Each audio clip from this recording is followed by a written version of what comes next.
अब हम क्या करेंगे, इस इक्वेशन के अंदर जितने भी अननोन हैं उनके वैल्यूज़ को हम सब्स्टिट्यूट कर देते हैं। सबसे पहले अगर हम हाइड्रोजन एटम के लिए किसी इलेक्ट्रॉन की एनर्जी निकालें तो हम क्या लिखेंगे, फॉर हाइड्रोजन एटम।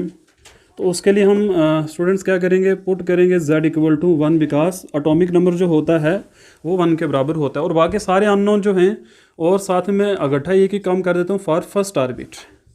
और अगर फर्स्ट ऑर्बिट के लिए आपको एनर्जी फाइंड करनी है तो उसके लिए आपको पुट करना पड़ेगा n=1। तो E किसके बराबर आ जाएगा, देन E बराबर हो जाएगा -2π² m k²z² तो गया यहाँ से e⁴ और डिवाइड में क्या आ जाएगा, h² आ जाएगा। देखिए अब हम क्या करेंगे, यहाँ पे सारे अननोन की वैल्यूज हमने सब्स्टिट्यूट कर देनी है। तो एनर्जी E किसके बराबर हो जाएगी, देखो -2 × पाई की वैल्यू थी 3.14 स्क्वायर है तो 2 बार लिखना पड़ेगा। मास ऑफ इलेक्ट्रॉन है तो उसको हम लिखेंगे, और K की जो वैल्यू है उसको भी हमें 2 बार लिखना पड़ेगा। K जो होता है ये होता है कूलम्स कांस्टेंट, तो इसको 2 टाइम्स लिखना पड़ेगा। स्टूडेंट यहाँ पर जो e⁴ है इसको हमें 4 टाइम्स लिखना पड़ेगा। तो इसके लिए हम आसान तरीका करेंगे, इसको 4 टाइम लिख देते हैं और 10⁻⁻⁹ लिखूंगे, ठीक है ना। इसका रीज़न ये है कि जो E होता है ना, मैं यहाँ बता देता हूँ आपको, यहाँ देख लो, चार्ज जो होता है वो होता है 1.6 × 10⁻⁻19। तो 10⁻⁻19 को 4 टाइम लिखने का मतलब है उसकी पावर 4 करना। तो उसको आसान बनाने के लिए मैंने ऐसा लिख दिया। और डिवाइड में h है तो h की वैल्यू होती है 6.6 × 10⁻⁻34। इसको भी 2 टाइम लिख लो आप।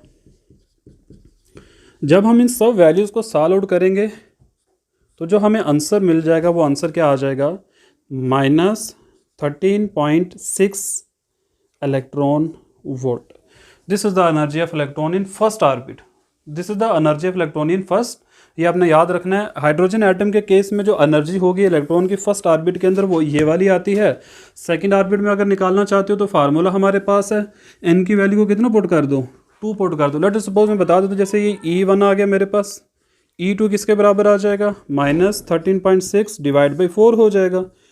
क्योंकि हम n को जब 2 पुट करेंगे तो उसका स्क्वायर करना पड़ जाएगा हमें, तो उसका स्क्वायर करके क्या मिल जाएगा हमें, 4 आ जाएगा। तो इस तरीके से हम सभी ऑर्बिट्स की एनर्जी को फाइंड कर सकते हैं। बट अगर आपको लास्ट ऑर्बिट की मतलब एनर्जी निकालनी है तो अब n को इन्फिनिटी पुट करना पड़ेगा, तब एनर्जी क्या आ जाएगी, 0 इलेक्ट्रॉन वोल्ट आ जाएगी। इसका मतलब ये हो जाएगा कि जो एनर्जी लास्ट ऑर्बिट में होगी वो तब 0 हो जाती है, तब इलेक्ट्रॉन फ्री हो जाता है, बिल्कुल ठीक है ना।